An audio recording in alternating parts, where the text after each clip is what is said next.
And hello, recovery fan. Welcome to another episode of the Unashamed Recovery podcast.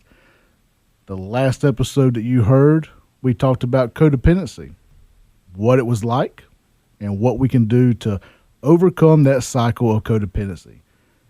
This episode, we have a good friend coming on sharing a testimony, going to talk about the pit of addiction that he was brought out of and what he's doing now. And with that, roll that intro. In 3, 2, 1. The Unashamed Recovery Podcast.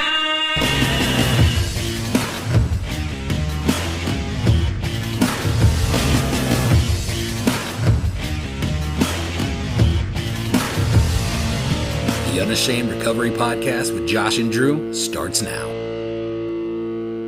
Here at the Unashamed Recovery Podcast, we believe there is healing in the story of our scars, and that it is okay to not be okay. It is our sole mission to break the shame and stigma of addiction by telling real stories by real people who have to deal with real struggles. And with that being said, let's meet today's guest. Today's guest is a good friend of mine and Drew's. He's the ministry leader of Restoring the Broken. He's a sushi connoisseur. His name is Brent Tank Gilbert. Brent Tank, Mr. Gilbert, thank you for being here, brother. Hey, good to be here. Good to be here. Guys, if y'all could see Tank, he looks like the meanest person in the world, and he couldn't be farther from that. Tank has become a really good friend of mine over this last year, and he's got a heart of gold for the recovery community, and it's amazing at how the Unashamed Recovery Podcast, you know, we've come into existence, kind of supporting the Mississippi recovery community, and it's an honor to do so because we get to meet people like Tank who are on the front lines, grinding it out on the recovery communities here in Mississippi. So, Tank, before we get started, before we dive into your testimony, I got to know, what's your favorite sushi? I know you got one. What is it? I would have to say it's the Crazy Crab Roll at Tokyo. I'm gonna have to go with the tornado roll. Tornado roll is probably my favorite. It's got the little crunchy tuna on the top of it. Yeah, I like the crunch. Oh yeah. Got the little spice to it. To be honest, any sushi is my favorite. I was a sushi champion at Sake Cafe in Laurel. There, they had a competition one time. We had this huge sushi roll, and you had to eat it under 15 minutes. And if you did, it was free. I smashed it out in less than 8 minutes and asked them if I could do it again, and they said no. But they put my picture on the wall, so I was the champion. So there's that, you know. That's awesome. That is awesome. And see, I had to ask because I know when we were scheduling me coming down to speak, I know we were trying our best to go eat sushi. It just never happened. So I had to ask because yes. I wanted to know. And my next question, we're going to dive into this, but what's your favorite worship song right now that's getting you through these, you know, your daily recovery journey? What worship songs helping get you through 24 hours? Without a doubt, Miracle Power, man. Ooh. I tell you what, I get chills right now just thinking about it because I don't know. It's just man, that song just does it for me right now. I mean, Talk with anybody in recovery, and they got a favorite worship song. Oh yeah. What's yours, Josh? Mine right now is it's the new one that Mercy Me just released out. Then Christ Came Through. I've got two. One's Million Little Miracles. That's hands down it. And then you've got Take Me Back by Dante Bowe. I haven't heard that one. That one's a good one. Check that out. Yep. All right. So that's all out of the way. So, Tank. Yeah. Let's start at the beginning of your story. What does chapter 1 look like for Tank's story? Where does your story start? Man, I grew up in a small community of North Jones County called the Matthews community. I was raised in church. My grandfather, he was a deacon of the church. I mean, every time the doors opened, we were there. In our community, there was people, of course, that drank, stuff like that, and it was around me. It was always around me, and but I like to tell people when I'm giving my testimony, like many others, is full of 3 C's, and that's choices, chances, and change. And I knew right from wrong, but I made those choices when I was young that determined my addiction. And addiction don't discriminate. I mean, you can be brought up in church, you can be brought up and sheltered, whatever it is, whatever the case may be. Addiction don't discriminate. But yeah, like I said, I grew up in a church environment, godly parents, godly grandparents, man. And when my parents, they divorced at when I was about 12, going on 13. And that was kind of a critical time in my life. My dad was doing his own thing. I was living with him, and my mom, she moved off, and I just I started making those choices of. So was that divorce? Was that the pivotal moment? No, I not the divorce whatsoever. Because at the time in my life, if I'm being honest and transparent, me and my mom didn't get along anyway. We didn't have a very healthy relationship at all. So it was kind of like it was that divorce was actually kind of a relief to me. But it was just, I was going into high school, and I started hanging around people, instead of people my age, I was hanging around seniors and stuff like that. And my dad, he was getting back on the dating scene. And so when he was going dating, I was going out and partying.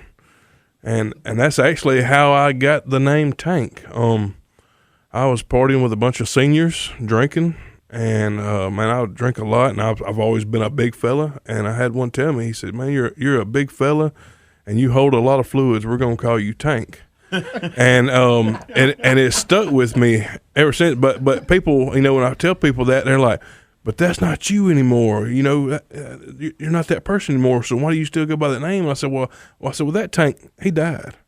I said, I'm now a tank in God's army. You know what I'm saying? When I was delivered, he made me a new tank. You know what I'm saying? I'm not that old tank anymore. That's awesome. So, for you going in and getting involved in high school and all that, so what was that drug of choice that really snatched you? What was your lure? Everybody says marijuana is the gateway drug.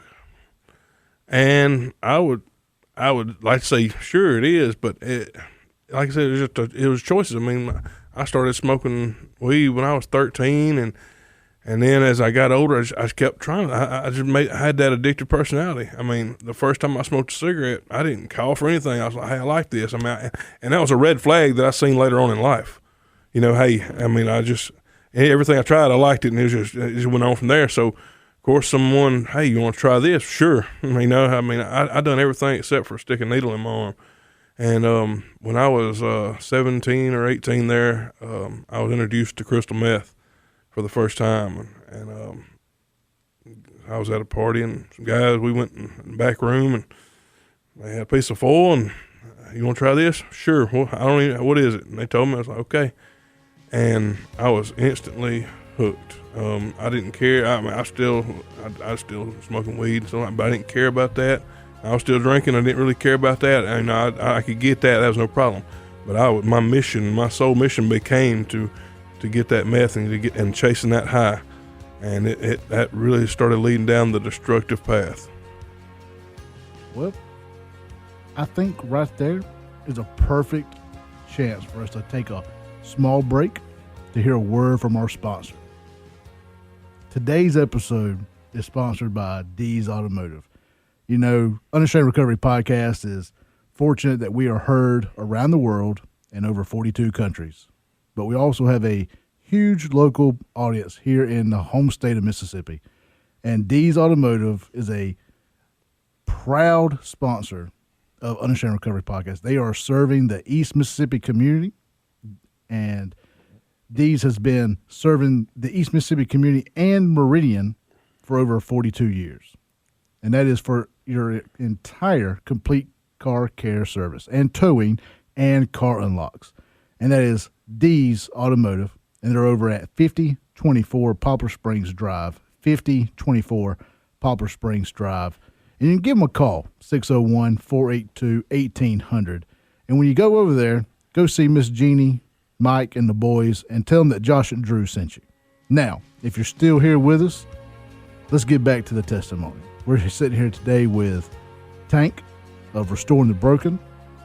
Tank, that crystal meth, as you were getting into it, how did it compare with the other stuff that you had tried before? Was it kind of this, like, was like, oh man, this is it? Or was it kind of like, this ain't my thing? Oh, there was no comparison. It was the thing. Like I said, the weed and the pills and the cocaine and all that was just small stuff that was just easy to get, and it seemed like it was around all the time. This became like that thing that I was just chasing all the time, and didn't realize how destructive it was in my life, and didn't see what it was doing to me. And man, by the time I was 19, 20 years old, I was a full-blown, I'm talking about addict. I was doing everything.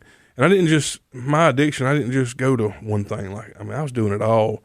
So was this after the divorce, correct? Yeah, this is after my parents' divorce. This is on when I'm 17, 18, 19 years old. Right. Is when I got full-fledged into crystal meth. So let me ask you this. Were you trying to fill a hole at that point in time, like a void almost? No, I was just trying to get high. I wasn't really trying to cover up. Now, I had an abusive mother. Me and my brother didn't have a good relationship. And I'm sure a lot of my trauma from that helped with my addiction. It was just something to do that just felt, it made me something. Right. I always felt like I wasn't something. So is it almost like an acceptance thing? Yes, it was kind of it made me feel indestructible, made me feel, like I was just invincible. I was bulletproof. Only because I know, I went through the progression from marijuana all the way up until meth, except for I was one of those people who ended up sticking a needle in my arm. But, yeah. And I always wondered how I got that far. But then, kind of looking into it now, you can kind of understand that, there was so much extra trauma, but then you don't realize that you're trying to fill voids, and then you're trying to find acceptance and love and everything else just by the things that you were putting yourself through. It was just like, well, I'm accepted, and I love this because I don't have to feel anything. Yeah. You know what I mean? And that numbing. Oh, yeah. That was the thing. Inevitably, that's what I was chasing, didn't even know. Yeah. It was just not feeling. Yeah. And I didn't, it numbed out, because I was always a big kid. It numbed out the shame of that. It numbed out I was always, how can I put this? I always felt like I wasn't enough in a lot of areas of my life, and it made me feel like I was. It really did. Like I said, it made me feel like I was just invincible, and it gave me a false confidence is what it did. Well, let me ask you this: with the crystal meth use and all that, so was that rock bottom, or was there? Oh no! Was there more after that? There's more.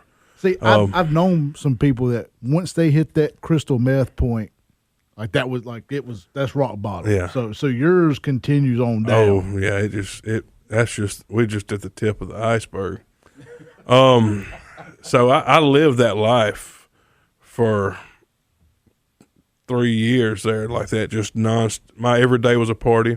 I was, and I know the people out there can't see this, I'm doing air quotations when I say this. I was an how do you say it? A functioning addict. I was a functioning addict, I held a job. By this time I had moved out on my own. I couldn't live with my parents no more because I was crazy. And so I got to a point and I was like, you know what?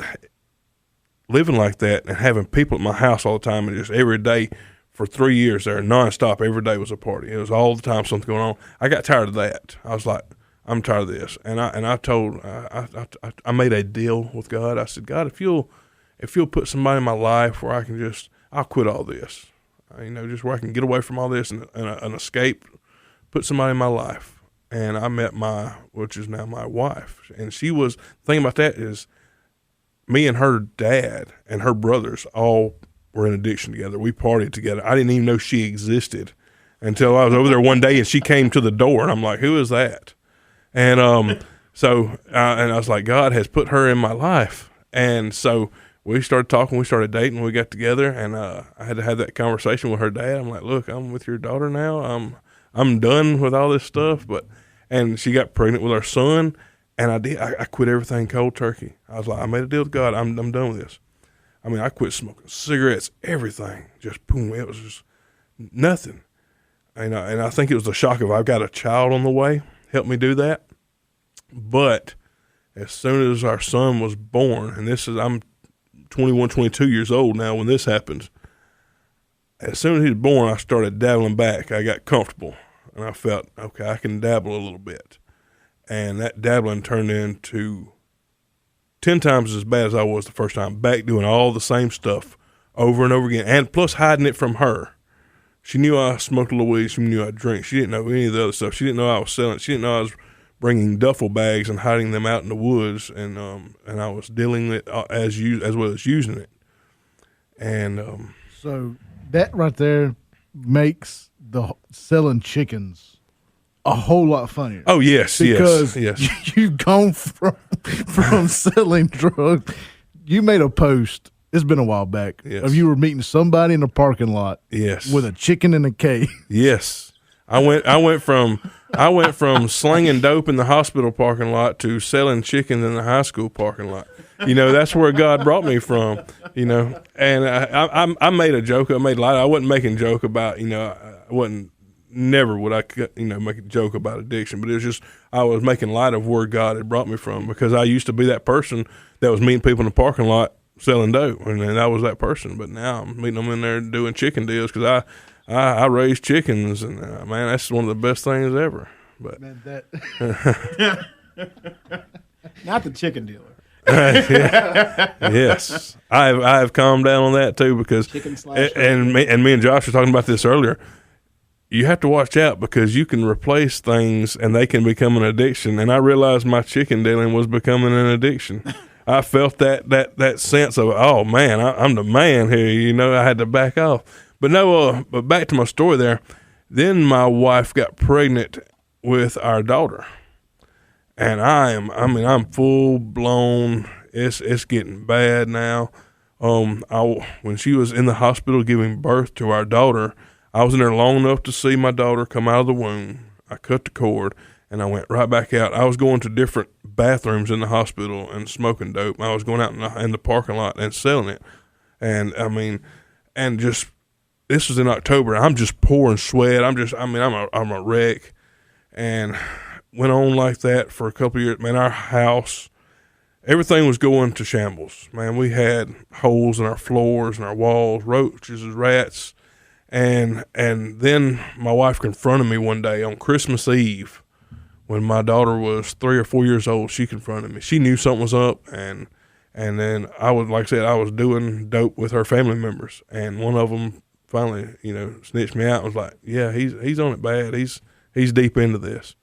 And she confronted me. I came home, and she confronted me there at the door. She said, I know what you're doing. And I said, what you talking about? Played that dumb card. What you talking about? Yeah. She said, I know that you're doing meth, and I know you've been doing it for a while. She said, are you going to tell me the truth? And I was like, yeah. And instead of being a man, I said, you want to try it? That was the worst mistake I ever made in my life. The worst. I say the worst because, I chose to do all these things, but that right there was the worst because I introduced her to it.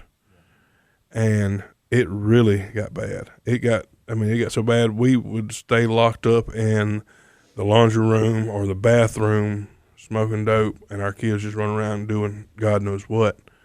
Coming knocking the door, y'all through? And we're working on this, we're doing this, we'll be out in a little while for hours and hours. And then she got to that, she was instantly hooked, and it got to where I went from making money selling dope to being in debt because getting high on our own supply. And, man, God started speaking to me, and he was like, I've gave you so many chances, and I've only hit the crust of my story because we'd be here for hours. But there's so many chances I should have died. So many times I should have drowned. I'd come home off of a 3 or 4 day binge and pass out in the bathtub and almost drown so many times.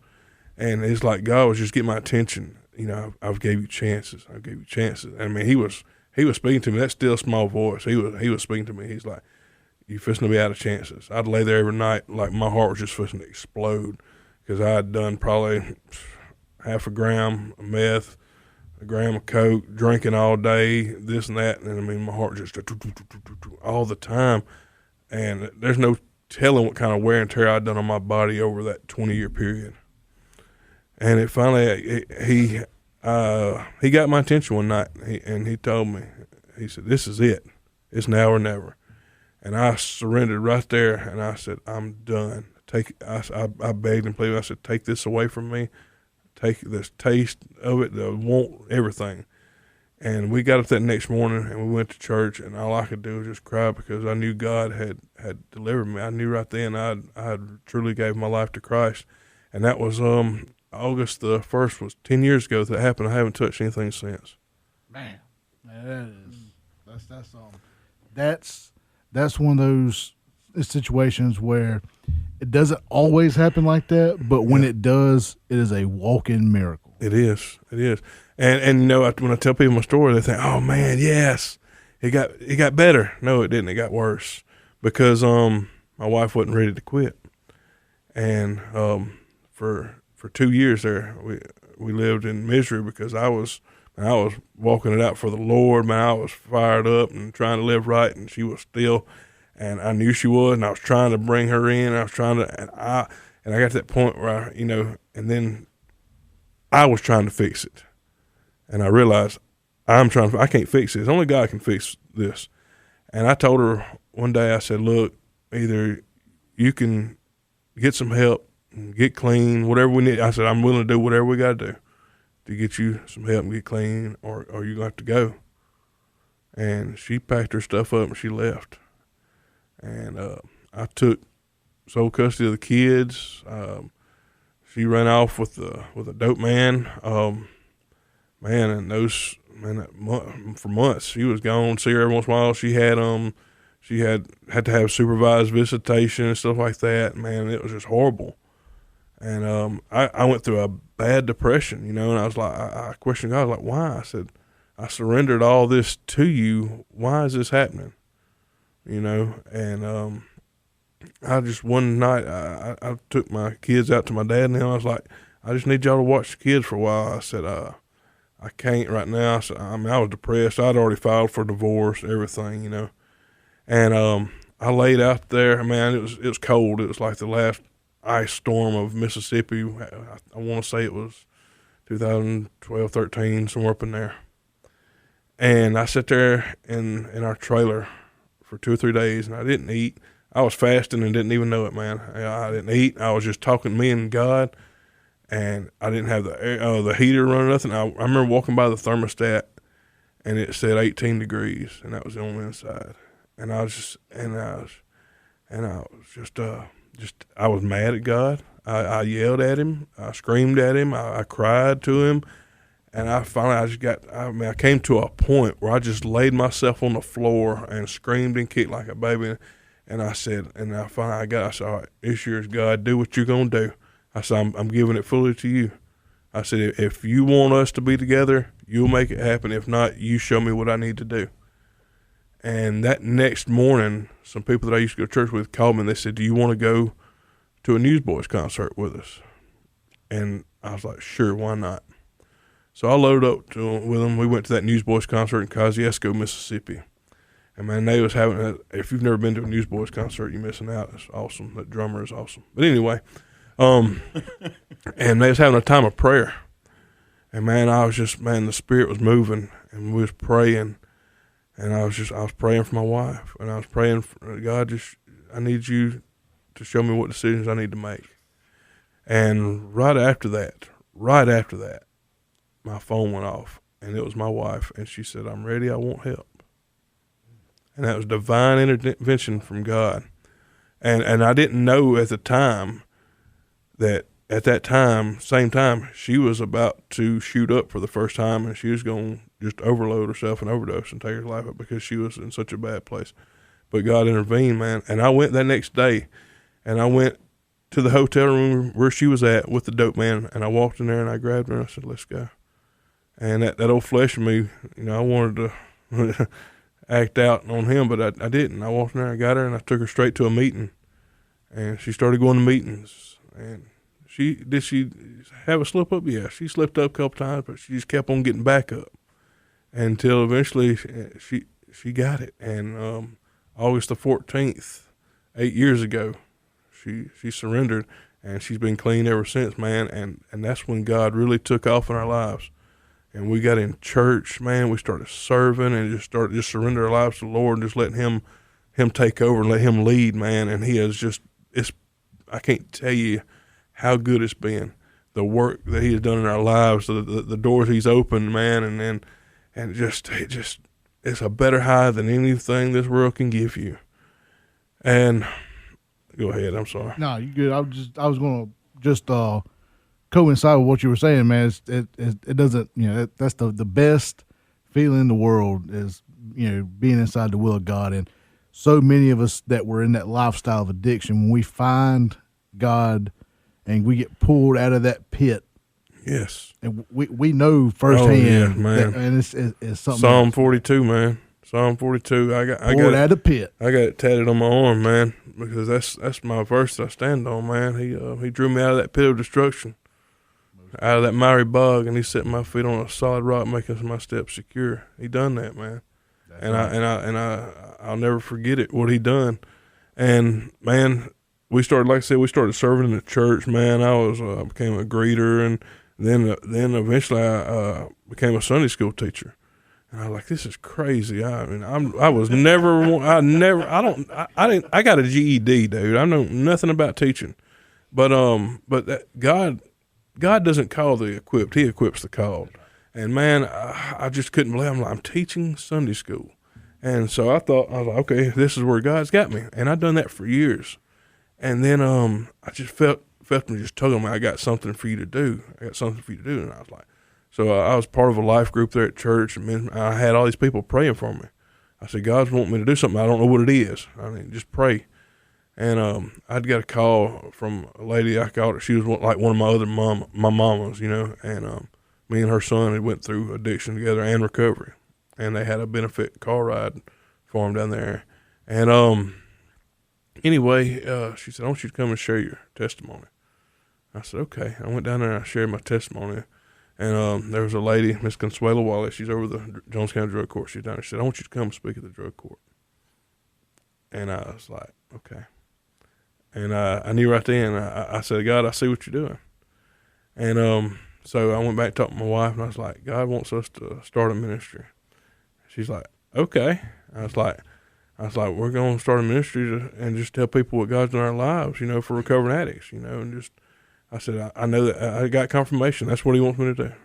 So, man, we got our good friends, Jeff and Kenyon, and told them what God, you know, had revealed to us, and asked if they wanted to help out. And they was like, yeah, we're on. And, man, we just started, we asked some different people that was part of ministries for, you know, help and stuff like that, and they kind of ghosted us, you know, like, I was like, okay. And we didn't know what we was doing. I have no clue.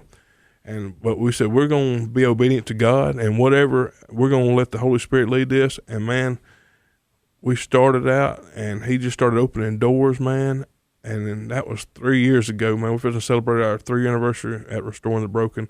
And, dude, he has just opened the floodgates, man, and just blessed it. And just, I can't sit here and describe to you in 2 days' time what I've seen him do. And it's nothing that we do. We're just being there. We're just willing vessels, man, and just see what he's done in people's lives. I'm telling you, if you're in South Mississippi area, heck, if you're in the surrounding states, make the drive and visit Tank at Restoring the Broken. Like that group, I had the privilege of being there. Was it back in April?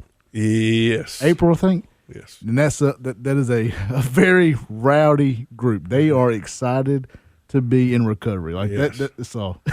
So it is a very excited bunch. Yes, it is, man. I mean, I'm telling you, man. we when we started it, we was talking about what night we were going to meet, and my wife said Friday nights, and I was like, "Woman, are you crazy?" I said, "It tells you in the recovery Bible don't have meetings on Friday nights." She said, "We're going against the grain." She said, "When we was in addiction, when did we go out?" She said, "You get paid on Friday." She said, "We gonna give them a curve of hey, that. let's start the weekend off like this." And I was like, "All right, let's do it." And man, I was like, old doubting Tom here. I was like, "This ain't gonna work." And man, when we started out, we had 15, 20 people show up.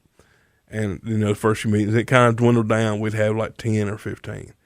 And here in the last year, we average anywhere from 50 to 70 people every Friday night. And these people, they're excited about recovering. They're excited about Jesus, man. And we just love on them, and we pour into them, and we just share with them. And man, they get excited when we give out recovery bracelets at our meetings. And that's one of the rowdiest times, and we do that at the start of the meeting, and he gets amped up in there, man. When somebody picks up a bracelet, dude, they are cheering them on, man. And then we go into worship, and man, these people love to worship Jesus and praise and worship, and it will blow the roof off in that place. Sounds like McGee too. McGee was like that. Yeah, we got some good friends over in McGee. They love recovery too, man. We love them. Hey, I went and spoke there, and it was as soon as I ended it, it erupted, and I was just like, "Wow, wow." Man, and that's a good thing to have, man. As people to be excited about and encouraged about it, man. And it's a recovery community, right? You have to and things out. I mean, you notice a lot of things when you deal with different people and everything. A lot of people have a competition mindset, but you got to have a kingdom mindset. Because the only person we're in competition with is the enemy, so Satan himself. We're all Team Jesus. You know what I'm saying? And that's what we got to get in our minds. Hey, the more you get plugged in community wise, the stronger a force we are to bring more people out of those pits. Yep. That's right. So as we close out, I've got to ask you, and I think I know the answer to this. What is some of the tools that you're using today to stay sober and to stay plugged into your recovery? Man, restoring the broken is like my baby, and I stay plugged in with it. I stay plugged, and I sponsor different guys, and I'm pouring into them, and I stay plugged in at speaking at other places, and that helps hold me accountable.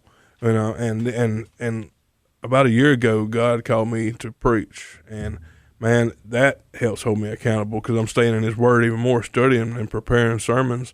And man, that's just you stay in God's Word, stay plugged in, and we lead a recovery ministry. We still go to meetings sometimes at other ones. You know what I'm saying? Hey, you don't ever stop going to meetings just because you don't never reach that level where all right, I'm good. No, that's what happens when you think I'm good. That's you get too confident and you'll fall off. You got to stay plugged in, man. And also, I don't know about y'all, but I'm very fortunate to be the men's ministry leader of North Park Celebrate Recovery. When I'm at North Park Celebrate Recovery, I'm leading. I don't get a chance to participate. Yes. Sometimes I need a meeting. That's right. Where I can just go. Be poured into, man. Yeah, exactly. So sometimes I need that extra meeting as well, just like you were talking about. Sometimes I need to go find that outside of Celebrate Recovery, somewhere where I can just go in, walk through the door, sit down, and like you said, get poured into. Yep. And you have to, because if you keep on, you pour out so much, well, it gets to where you pour out and you're empty. You can't pour into other people with an empty vessel. You got to go back and get that vessel filled up. You know what I'm saying? And how about that? Does that not tie into what we were just talking about in the parking lot before we started? Yeah, buddy. Man, that's how God works, dude. Tank, I think we're on to something. I think so. I do too. Dude, I don't believe in coincidences. I believe in God. I've seen so much here lately. There's no coincidence. There's no such thing as coincidence. I've seen, and it just becomes more evident every day. Just see how God does things, and it blows my mind still. Most definitely. Well, Tank, we're going to wrap this thing up. It has been an honor to have you on. Oh man, the honor's all mine. Thank y'all for having me. We could sit here for another 2 hours and talk this out, but I don't have the money for that, and so I don't either. So, but man, you know, I don't say this to everybody, but Tank, you are a lighthouse to those that are out there in the darkness of addiction. You are what it means to truly be unashamed. You know, you're out there in the trenches, pouring light out there to those in the darkness of addiction, and that's what it is. That's what it's all about. And man, we've loved having you on here. What is a good way for somebody to get in contact with you? Maybe somebody wants to come visit Restoring the Broken. Maybe somebody wants to come and have you speak at their recovery group. You know, we're friends with a bunch of other recovery podcasts. Maybe they want to have you come on their show. What's a good email? Yeah, they can reach you out. Yeah, of course we have our Facebook page, and they can message me on there. And you go to our Facebook page. It's got a number. That's my phone number on there. Or you can email me at rtbministries19@outlook.com. That's our email address, man. They contact me on there. I'd be glad to respond back. And we will also have that email and the Facebook page for Restoring Broken in the show notes of this episode. So as you're listening to our soothing sounds and our voices, you know, you can scroll down into those show notes and you can get those links for their Facebook page. You can get the link for their email, you know, and have all that information there down in the show notes. You know, this is one of those episodes where I'm really glad that we went audio only, because I don't know if the three of us would be able to we would break the camera. Like, Probably. The three of us do not have a face for TV. Like we're built for radio. Yes. We're built for podcasts. and this will be one of those episodes that I don't listen to because I can't stand my voice. It's okay. I haven't listened to one single episode of Unashamed Recovery podcast, so it is okay, brother. Well, guys, that is all the time that we've got for today. We have enjoyed having Tank on, and we have enjoyed y'all listening. Thank y'all for your continued support of the podcast. You know, we've got our sponsors that help sponsor the show, but we also are thankful to our listeners that sponsor. You know, we have listeners that continue to donate to the show, and we're only here because of y'all. Thank you for your continued support of the show, and you can always reach out to us. Email us at unashamedpodcast@yahoo.com, unashamedpodcast@yahoo.com. And go over and visit on Facebook. We've got a nice Unashamed Recovery group where we are set up, and people are getting plugged in and networking and communicating together there and sharing daily sobriety tips. So find us there as well. And with that, that's all the time we've got. We love y'all. And until next time, I hope y'all continue to be unashamed.